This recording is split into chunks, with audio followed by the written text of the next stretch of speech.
Mondays through Fridays, 3:30 to 4:30 p.m. in the newsroom. You can't afford to miss it.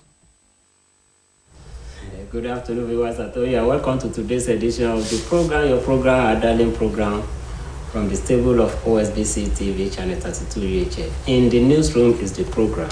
My name is Kayode Adebayo. Yes, there are issues to be discussed. Of course, there will always be issues. Nigeria is a dynamic country, having so many events happening almost at the same time. So there will always be issues to be discussed. Yeah.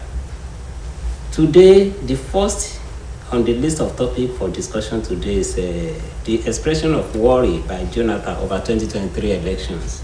And we have it under this heading. 2023 elections, I am a bit worried, Jonathan, as former president.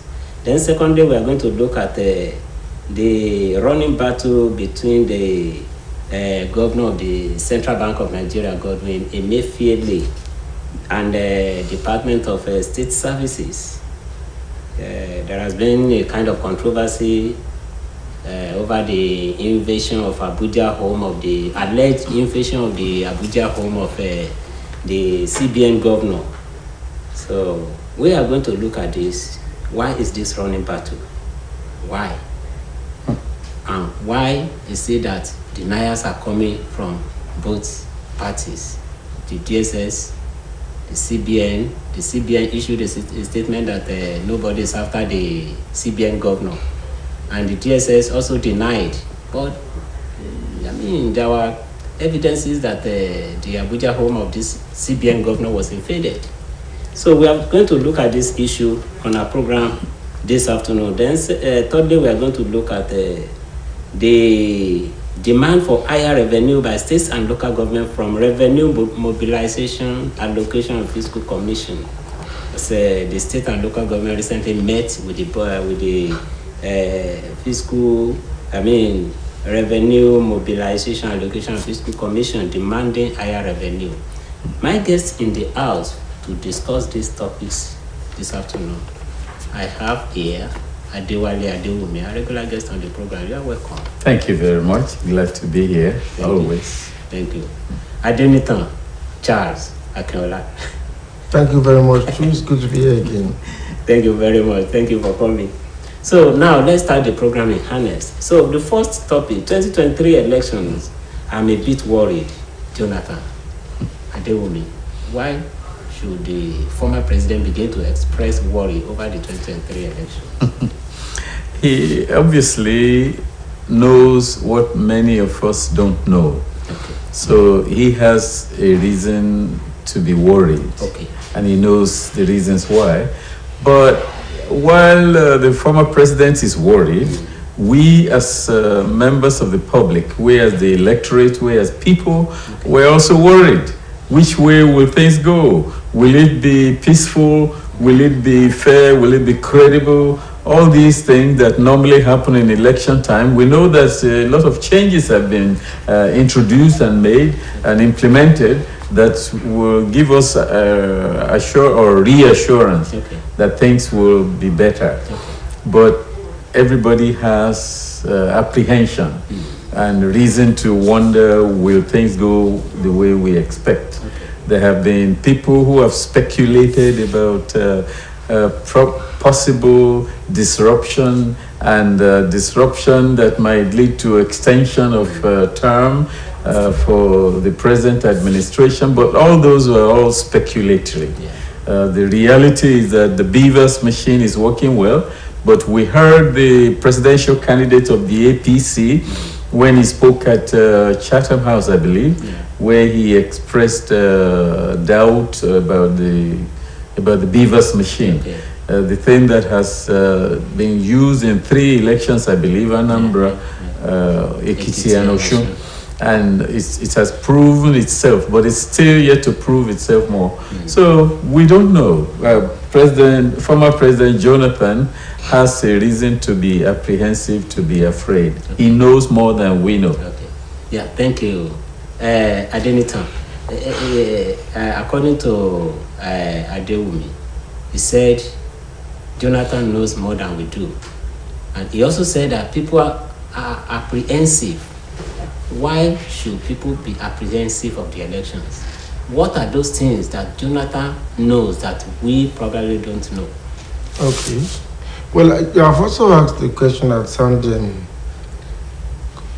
like you want me to prophesy, because I do not see the minds of Jonathan. Okay. So if someone said he knows what we do not know, Yeah. so it will be difficult for me to now know those things that he knows that we do not know. Okay.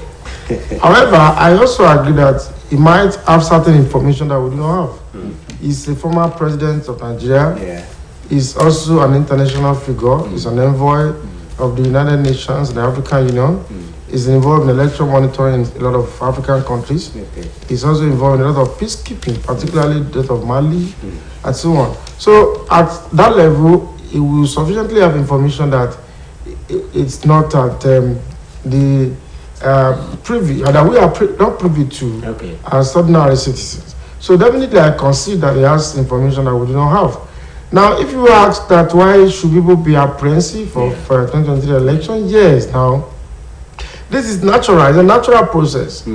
Apprehension over election is natural. There is nothing big about it. Okay. Across the global space, even in society that have gone through this kind of process for over 2-3 centuries, there's still apprehension anytime there is election.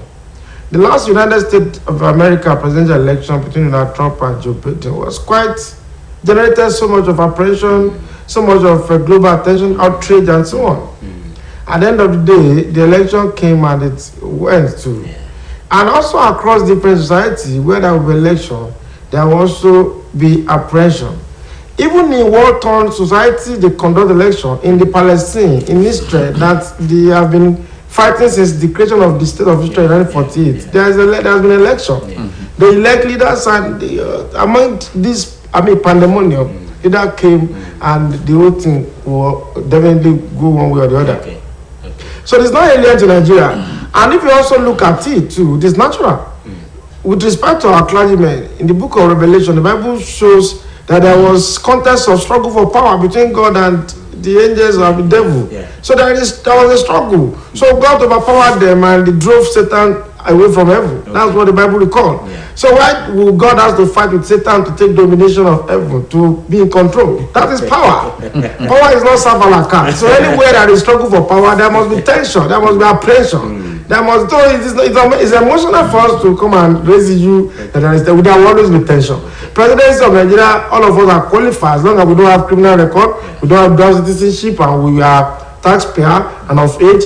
We are qualified. Once you have evidence of school science attendance, you are qualified. So if I am qualified, Adebayo candidate is qualified, everybody is qualified, then we want to struggle for it. So somebody somewhere will get there. And after the election, the whole thing will come down. I must say with respect that the 2023 election is about about a month plus now. What it has generated cannot be compared to what 2015 election have brought in President Buhari generated. The 2015 presidential election that President Jonathan himself lost to was much more, the most tense election in Nigeria between 1999 and now. In fact, before the election, another person would have believed Jonathan would lose the election even before the first cast. The tension was so high. The use of hate speech was most rampant, was the most rapid at that point. Research showed it clearly. Even on television, national television, it was as bad as we saw hate speech clearly spread. On some of our television, we saw it. They show the face of lion to describe somebody. You saw all of those things. So what is it? What the alarm the former president is raising for me is just talking like an